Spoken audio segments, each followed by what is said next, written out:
right now. So we have gone through the introduction on leash and prong collar and then repeated the introduction overlaying the remote collar so that he understands how to get on and off the cot on command, how to lay down, and now we're working on teaching him how to relax while he's doing this.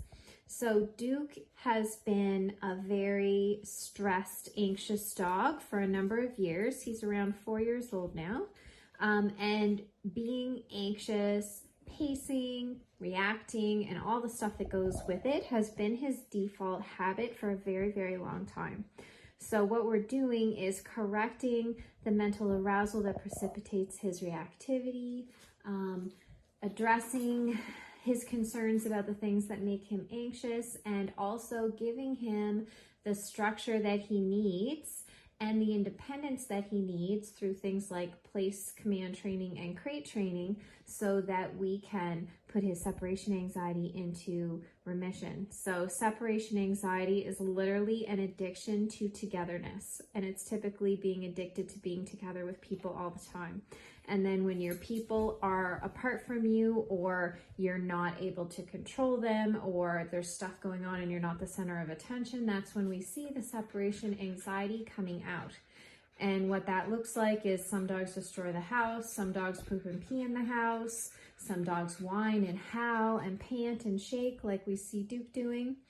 And when dogs are allowed to continue to repeat those anxious behaviors without the skill sets required to be independent, they become very, very anxious. So what I'm doing a lot with Duke is just having him hold this command, and I'm continually seeing him cycle through these little flare-ups of anxiety whenever something triggers that. So Duke also has a lot of anxiety, oh bless you, around strange noises.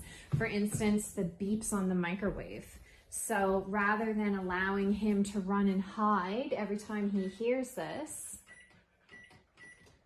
because this is a normal sound that happens in everybody's household, I'm helping him learn how to just get used to it through holding command. And we can see that as soon as I started beeping the microwave, the panting started up again because it's triggering his anxiety. So there's something in people called exposure therapy, where you get used to things that formerly triggered you a little bit at a time by just being exposed to them.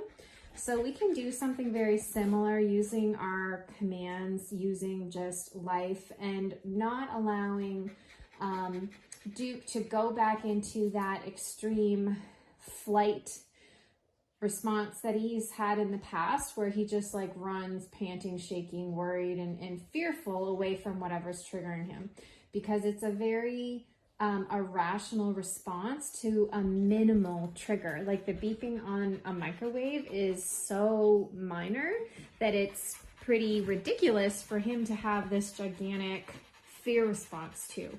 So very important that we're going to help this guy start to learn how to tune that stuff out, how to just relax even though he hears it, and most importantly, start to prioritize his commands, his behavior, his mindset, his impulse control over his irrational fears and the things that like really drive those anxious responses of his.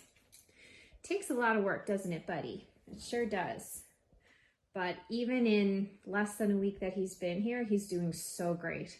So some of me just walking around, the other dogs in the room, the beeping of the microwave, you know, several days ago, this would cause like the husky howling and screaming that we saw at his drop off. And now, yeah, we're getting a bit of an anxiety response with the panting stuff, but nowhere near as extreme of what he's done previously. So definitely on the right track, making progress, but a tremendously long way to go.